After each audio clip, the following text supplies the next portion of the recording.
Hey everybody, my name is Clay TC. I'm a certified licensed athletic trainer in the state of Texas. Just a disclaimer, this is not meant to treat or diagnose any injury or illness that you may have. This is just, again, personally how I choose to treat athletes or patients. Today I want to talk about a few considerations when we talk about icing. The first and main one that I really want to get to is choosing real frozen water versus gel packs. The main takeaway that I want you to get is using gel packs is not the same as using real ice. So if you're going to choose to ice, I would choose real frozen water and not gel packs. That's basically not how physics works. So the reason that doesn't work is there is no such thing as cold. We're just trying to remove the heat from the body.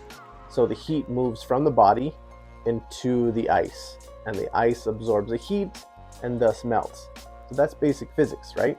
Now, if we have a gel pack and we put it on the skin, we're trying to force the cold into the skin. And that, again, is not how physics works. So if you want to improve your technique for icing, you're going to have to use real ice. And again, if we talk about how long you should leave it on there, ice is probably from the ambient temperature and the temperature that it's withdrawing from the body. It's probably not going to last you 20 minutes. It may last you 15. So you're going to have to constantly replenish or replace that ice. So me personally, I would throw every gel pack that I have in the trash if my wife didn't love to use them. So the next consideration that I want to cover is e-stim and ice. So there was some research that came out saying that we shouldn't be doing e-stim and ice together, and I wholeheartedly agree with that.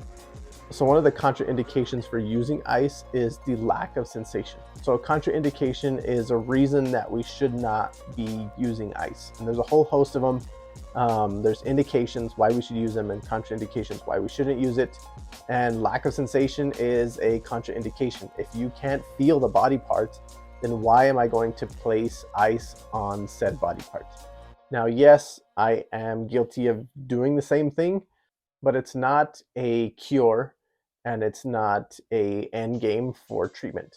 That's not my sole treatment. I may use it to buy me a little time to help with treatment on another person while they're doing e-stim and or ice. Then it gives me those 20 minutes, those 30 minutes to work with someone else. In a perfect world scenario, I'm only treating one person at a time. But when it comes to athletics and multiple sports at the same time, overlapping in one season, 1 month, then I have to delegate who gets what and when I can do certain things with certain patients. And again, that has kind of nothing to do with what I'm talking about consideration-wise. But that's when I would choose personally to use either e-stim and or ice, is just to buy me a little bit of time to help with treatment of others. Now, one thing that I have a very, very hard time grasping or even considering to be valid are these nitrogen tanks that the NFL uses. I don't understand the research behind it. If it's a chemical, right, we're trying to, again, defy physics, and we can't do that. So we're trying to force cold in. I don't think nitrogen really saps the energy or is able to absorb any energy from the body. I think the research might be a little jaded, a little bought, a little biased towards using these devices. But to me, it's almost the same thing as CO2, which is cold spray. Now, is that a treatment? I personally don't see it as a treatment. I don't think I ever will see it as a treatment. I just think it's something to show off to the general public. Hey, this is what we can do. Hey, this is what we got. This is how much money we have.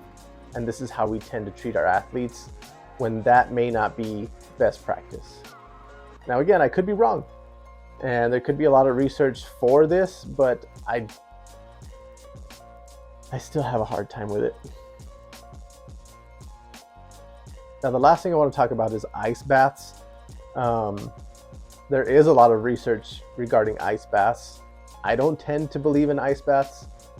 A lot of patients, a lot of student athletes, they like ice baths, whether it's a mental aspect thing, whether it's truly recovery based. I don't really think that it's going to help you that much. Now, could it get rid of your pain for a little bit? Of course, right? It's really cold. You may numb half the body, full body. But again, I'm thinking more so trying to prevent hypothermia, because we can cool down a cold tub to almost freezing. And if they stay too long in there, then they technically could enter a state of hypothermia where we drop their core body temperature too low. So that's just a safety concern, really, more than anything. So we want to limit the amount of time that somebody would spend in an ice bath. Now, whether they want to do an ice bath or not, I'm not going to fight them. You want to do an ice bath, go for it, but I ain't going to jump in there. Can't get me to do that.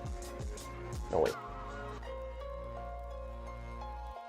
So to kind of recap, we have use real ice. Please just don't use gel packs. The other one is e-stim and ice. Again, I use e-stim and ice. I'm guilty of it. I think it's a very lazy treatment as an athletic trainer.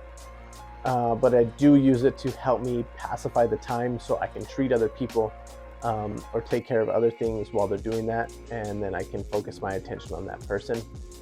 The next thing was nitrogen tanks. It's a chemical. I can't get behind chemical cooling for the body. I just don't think it works. I don't think it'll ever work. The last one is ice baths. So I do think ice baths help a little bit with recovery. I don't think it'll help with inflammation. I don't think it'll help with swelling. It may be more of a mental aspect than anything.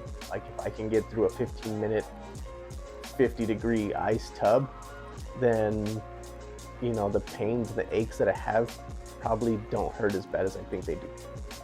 So I hope this series on icing has kind of helped you improve your technique on icing, maybe give you a little bit more critical thinking on why I choose as an athletic trainer to ice someone, maybe why you would choose to ice an injury. My ultimate goal is just to smash myths that I think are around, that have been around for years, and people still hold on to them even though they don't work. So I'm just trying to give you things that I've had the experience of doing, seeing results from, and I continue to do to this day.